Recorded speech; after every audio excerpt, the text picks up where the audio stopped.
How to reset your HP OminiBook 3 laptop. Go to the search section and type in factory reset.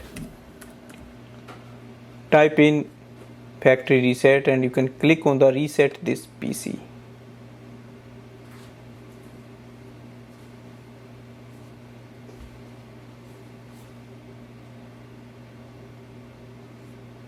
Reset PC.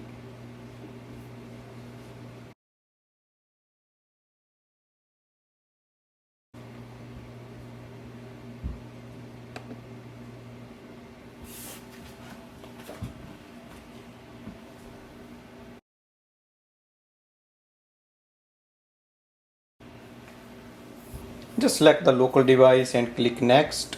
It will download it from there.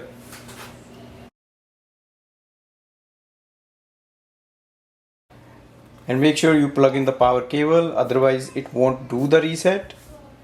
So it's going to do automatically restart and everything. So just wait on this screen.